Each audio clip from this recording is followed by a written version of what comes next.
Hey, bienvenidos. En este video vamos a explicar sobre la geometría analítica y para comenzar empezaremos con la definición.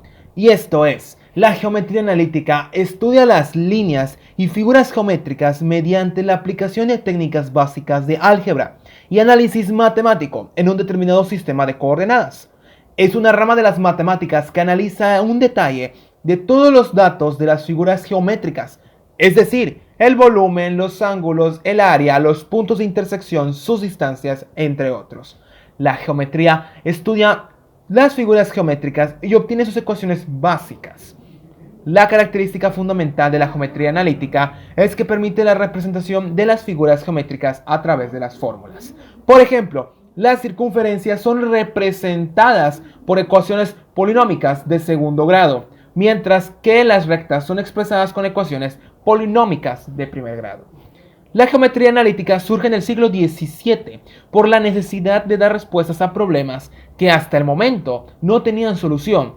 Pues bueno, empezamos con la historia de la geometría analítica, y es que tuvimos dos exponentes, Pierre de Fermat y René Descartes. Primero empezaremos con Pierre, quien fue un matemático francés que nació en 1601 y murió en 1665. Durante su vida realizó estudios de la geometría de Euclides, de Apolonio y de Pappus con el objetivo de solventar los problemas de medición que existían en esa época.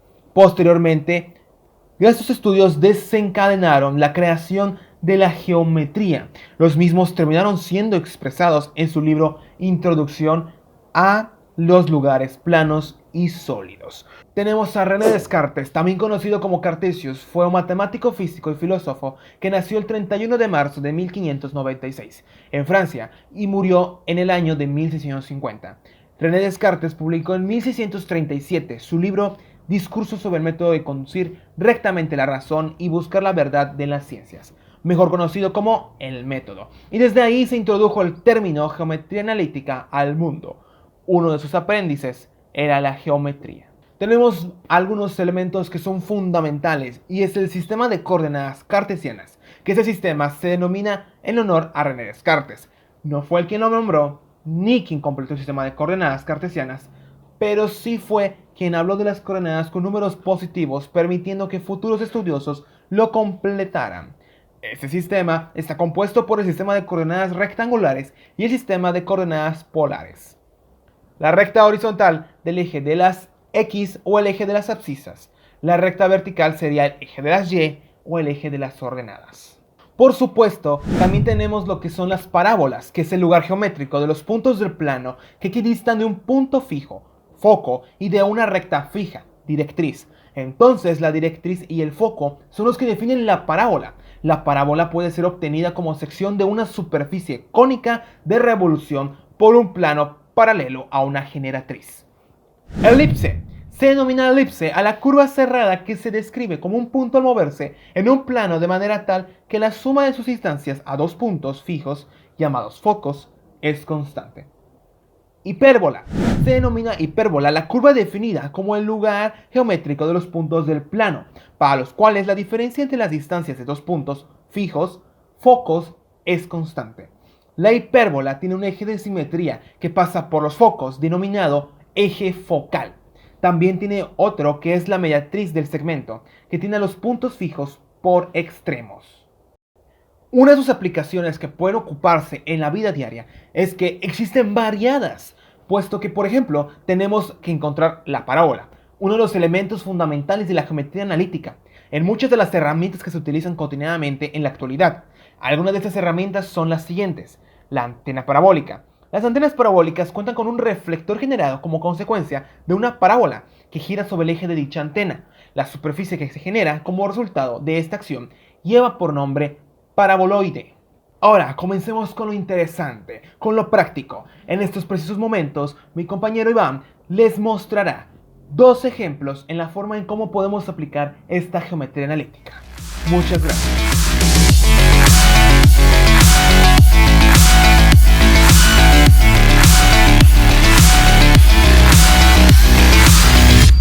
Bueno, el día de hoy para este video vamos a ver ejemplos de resolución de cómo calcular la ecuación general de un círculo teniendo su centro en el origen, y otro sin que el centro esté en el origen. Primero hay que ver nuestra fórmula y nuestros datos. Nuestros datos son que el centro va a estar en el origen, 0 es 0, y el radio va a ser de 8 centímetros. Entonces, primero hay que ver nuestra fórmula. Nuestra fórmula nos dice que x menos h al cuadrado más y menos k al cuadrado es igual al radio al cuadrado. Tenemos que h va a valer x, aquí en el centro. Esta va a ser x. Y que k va a valer y. Esta va a ser la otra y que vamos a ocupar para esta fórmula. Entonces comenzamos a escribir. Tenemos que empezar a resolver. Como el centro vale 0, tenemos aquí 0 y 0. Se van a cancelar y solo nos va a quedar x al cuadrado más y al cuadrado igual al radio al cuadrado.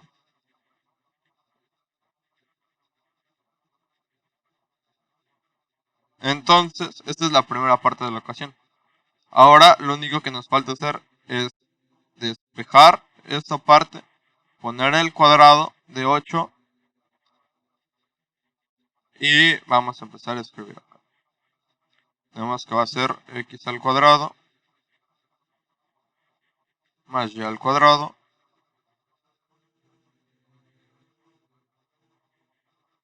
más y al cuadrado va a ser igual a 64. Ahora, ¿qué más tenemos que hacer? Tenemos que cambiar el valor de 64. Lo vamos a pasar del otro lado. Si de este lado estaba sumando, lo pasamos a restando para poder igualar a 0 la ecuación y poder tener la ecuación general. Veamos esto, voy a pegar y ahora está sumando, lo pasamos a restando. Entonces sería x cuadrada más y cuadrada menos 64 y igualamos a 0. Entonces aquí ya tenemos todos nuestros valores de una ecuación en nuestra ecuación de fórmula general. Bueno, ahora vamos a ver un ejemplo en donde el centro de nuestro círculo está en un lugar diferente al centro. Y bueno, vamos a ver. Aquí nos dice que el centro está en 4,3 y tiene tangente en el eje Y. Ok, primero, no nos dice el radio, entonces tenemos que ver. Nos dice que tiene una tangente con el eje Y. Ubicamos nuestro punto en el plano cartesiano y tenemos que la tangente va a estar en el eje. Ubicamos nuestro punto, va a estar 4, menos 3. Aquí más o menos va a estar nuestro punto en el plano. Ahora contamos los espacios. Como es la tangente, esta va a ser la recta de la tangente. Para sacar cuánto va a valer el radio, tenemos que contar los espacios que hay de nuestro punto hasta la eje Y. Cuando nos dice los espacios que van a ser, va a ser lo que vale x. En este caso x vale 4. Entonces aquí van a ver 4 espacios, que eso es lo que va a valer el radio. Entonces tenemos aquí ya la ecuación con los datos reemplazados. Va a ser x menos h, que es 4 al cuadrado, más y menos k, que es menos 3. Aquí como el signo negativo es de la fórmula, se va a multiplicar por el signo del menos 3, pasando a positivo, al cuadrado más radio al cuadrado. Entonces volvemos a escribir. Ahora lo que tenemos que hacer es un binomio al cuadrado. Son dos binomios al cuadrado, de hecho van a ser uno por uno aquí. Sustituimos el valor, va a ser 4 al cuadrado. Hacemos binomio al cuadrado. Primero va a ser el primer término al cuadrado, que es x al cuadrado, más la multiplicación del segundo término por el primero. O sea, la multiplicación, el doble del primer término por el segundo. En este caso tenemos menos 4x por 2 va a ser menos 8x. Menos 8x más el cuadrado del segundo término, que va a ser 16. Más el segundo binomio, tenemos que hacer y cuadrada, y al cuadrado, más el doble por el primer término, nos va a dar que van a ser 6y,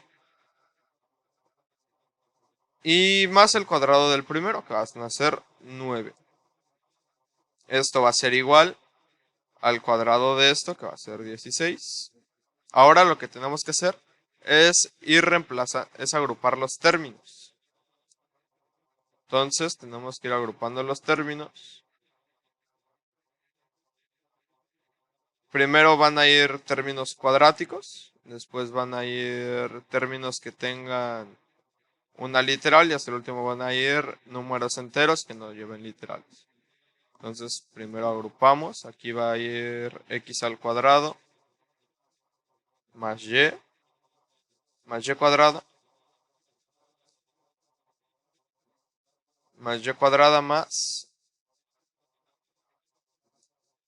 x al cuadrado más y cuadrada más el primer término de x que sea lineal, en este caso es menos 8, menos 8x más 6y, que es el segundo término de y,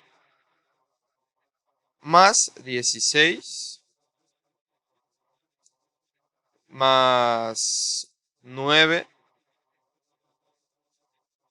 menos 16, porque vamos a despejar el 16 que está acá para poder igualar la fórmula 0. Lo vamos a despejar, lo vamos a pasar a este lado. Entonces va a ser menos 16. Y todo esto nos va a dar que va a ser igual a 0. Ok, ahora copiamos todo esto.